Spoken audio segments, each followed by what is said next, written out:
Hello there, More here, and thank you for joining me on my channel today. Today, I'm going to get into a champion guide and spotlight on a Force Affinity epic champion from the Orc faction named BoneKeeper. But first, before we get into the guide, before we get into her kit, I want to give a big thank you and shout out to my subscribers. Thank you so much for your support of this channel. It means the absolute world to me, and I greatly appreciate everything that you do for this channel. But if you're here and you are not yet a subscriber of this channel, then I hope by the end of the video, I can have the privilege of calling you a subscriber of this channel. So let's get into it.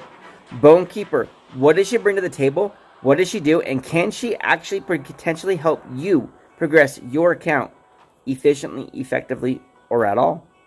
She's an epic champion, so you would think she should be able to, right? So let's find out. Let's dig into it and just see what she's got. Her A1 attacks one enemy, has a 50% chance of placing a 60% decreased defense debuff for 2 turns.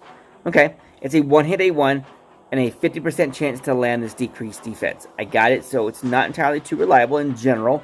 If you do book her up, it does turn to a 75% chance with masteries and 80% chance to land that decreased defense. So if you book her out, this A1 becomes pretty decently reliable. So, what my opinion in general is, this skill specifically does need books in it for her to be efficient, for her to be reliable, and to be able to count on her, to be able to use this debuff anywhere in the game. And that's a pretty valuable debuff that you want to be able to land. You want it reliable. Hooray 2 attacks one enemy. This attack deals 35% extra crit damage, period. So if this attack crits, an extra 35% to your crit damage. That is nice. 35% crit damage. You have your sets that will give you a 20%. You have a mastery that will give you 20%. You have your arena bonuses that will give you, 25% to your crit damage. This skill gives you 35% additional crit damage. And it can scale an extra 25% of that 35%. Wow. That's a lot. The extra 25% is like, 3.5, 7. It's like about 8.5, 9, almost 9% extra to your crit damage. So you're doing over 40% extra crit damage if you book it out and use this skill. Worth it in the end if you're actually going to use this champion in parts of the content. It can definitely help progress and deal some single target nuking capability. Her A3 attacks one enemy again. Remember, now these are all single hit, single target skills, so she is not AoE. Remember that. Her A3 attacks one enemy, places an extra hit if this attack is critical. So if you build her out in general as 100% crit rate, she's going to crit every single time. So that A2 is going to proc the extra damage, and this A3 is always going to hit a second time. Same target, same skill, it's just going to hit a second time. Not too bad. Not too bad. Her A1, to me, is the most valuable on her kit because it brings that debuff to the game. You use her on like a clan boss, use her on a dungeon boss. Hey there, if you're liking the video so far, hit that subscribe button down below. Thanks. You bring this to the game and it's going to work. I'm actually going to take her into clan boss later on in the video so you can see just what it actually works out in general. Just so you can see that double hit on that A3. Potentially the crit damage, what she can do. She is not fully booked out. She has no books. She has no masteries on this one. And she's only level 40. I'm going to take her to clan boss. It's not going to be a hard level clan boss. It's going to be a lower level clan boss. One, partly because the clan I'm in right now with this account is a low level account. It's a brand new clan. We only got 4 people in the clan. So if you want to, I'm going to go show it out. Not showcase it. I'm going to show you. There's the clan information. If you want to join the clan, come join the clan. Join us. Join this account. We're trying to get through the clan boss in general. We're kind of like just in general hang out. A few new people. No big deal. Nothing crazy. No whales. Not in this clan.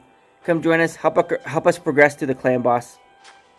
And let's go get into it. Let's go get into the clan boss and show you. I'm going to do normal here. I don't want entirely too high. Because remember, she's only level 40. We're going to take out Occult Brawler. We're going to take out Skull Crusher. And let's filter this by rank here. I want Longbeard. Come here, Longbeard. And BoneKeeper. There she is. Cool. That's the team I got working with. Jawring, Tayrail, BoneKeeper, Apothecary, Longbeard. Instead of Skull Crusher for his team counter attack, I'm going to use Longbeard for his ally attack right there. Attack down from Tayrail or Jawring, a poison from, oh, I didn't mention it. BoneKeeper, I put her in a toxic set. So she's got the chance on her A1 for that defense down, which just landed, and a chance for that small poison for a little extra damage output against the clan boss, which is why she's there. This is what we're using her for. That's what I've done with her. I put her toxic set on there so she can squeeze out a little more damage. Especially on the low levels, the toxic set is not a bad set to put on your clan boss champions. The low levels in general, the poisons are not the most efficient way to do damage, especially if you have some capability investing into your champions. Because the poisons are scaled or based off of the clan boss's actual HP. Like that one only did 15,000. Since it scales off the actual HP of the clan boss himself, the poisons don't do a whole lot of damage until you get to the higher difficulties of the clan boss. So if you're able to actually build up some champions to a decent amount, especially if you can get them to level 60 while you're still in the lower levels, lower difficulties, it's better overall to just go straight like speed composition, straight pure damage instead of relying on the actual damage over time debuffs, because you'll end up going faster and you'll end up dealing more damage because those poisons take time to build. They take time to roll over and build up. It's like you got to slow and warm it up as it gets going. And they scale off the actual HP of the clan boss. Lower difficulties, lower HP of the clan boss, lower damage output by the poisons. Just the way it works. You can see here, she's rolling this. Okay, so let's point it out. Let's see if we can't pay attention here. Ally attack again from Longbeard. No defense down, but we got a poison. Okay, let's see what else we can do here. That would have been her A1.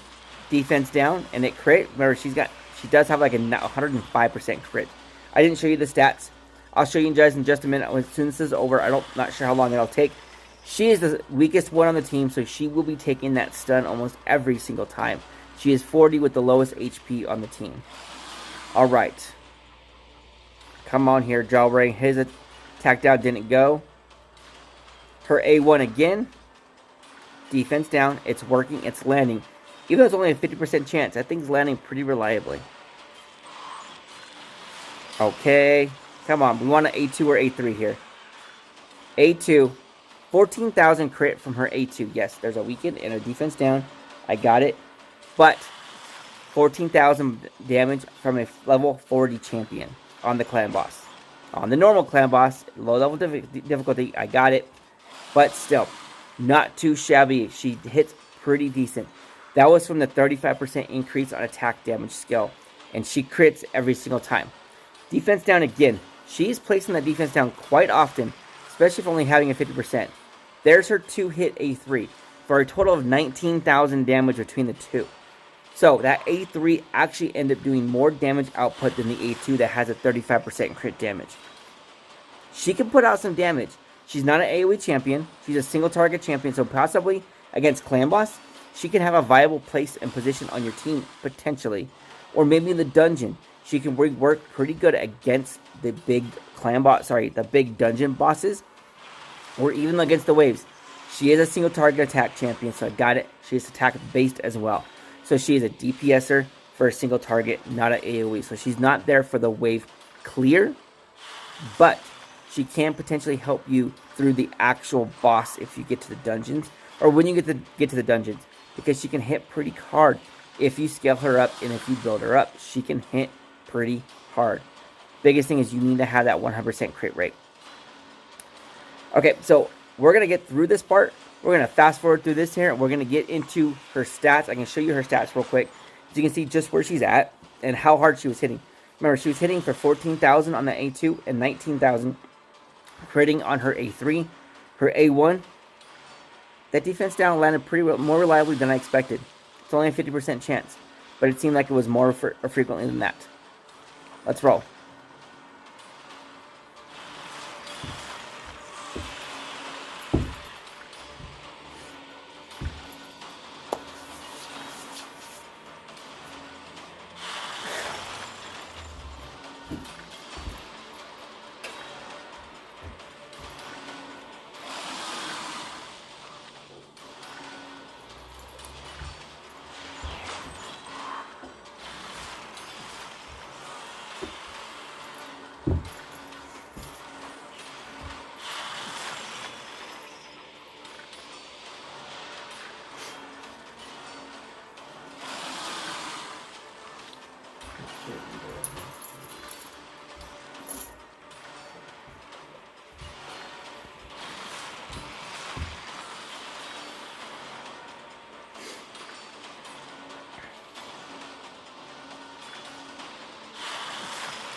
All right, we just finished up the round, wrapped it up. 11 million damage. Yes, BoneKeeper only did 462,000 damage. I got it. Level 40, no War Master. All 4 other champions all have War Master, or Chevalier has Giant Slayer. I got it. I get it. I was mentioning how reliable her defense down debuff was from her A1. I forgot to mention the fact that we do have a Tera who does have his own defense down. So some of those defense downs that I was pointing out and seeing potentially could have been coming from him as well. So her defense down from her A1 may not have been as reliable as I was expecting or seeing or thought it was. But that's okay. Let's go get into her actual stats real quick and I'll show you her stats. Come here. Let's do this. Alright, come on. I always forget my phone's real sensitive in that bottom corner down there to actually get those. Right here. Alright, so champions, come here. BoneKeeper. Her actual stats are not very impressive. 12,000 HP, 1,000, almost 1,100 attack, 670 defense, only 98 speed. Crit rate's 106. Crit damage is only 84. Imagine if she had a 200% crit damage. How much damage do you think she could put out by herself without a War Master? She could put out some decent damage. And her accuracy is only 27. She needs higher accuracy. She needs higher crit damage. She needs higher attack. Crit damage, that's where you're focused on for her. You want the HP, you want some defense as well. Mine has lots of room for improvement. So don't compare mine to yours. Can yours improve your account? I think she can. If you use her, if you build her up, niche her, specialize her. If you're going to build her, have her be a specialist in a specific content in the game. Thank you for joining me all the way through. If you haven't already, hit that subscribe button that's going to be on the screen. Hit the bell notification to go with it as well. And don't forget, I'm going to be giving this account as soon as we hit 2,000 subscribers. This account will be going away to one of my subscribers, one of you lucky people. I'll see you on the next video.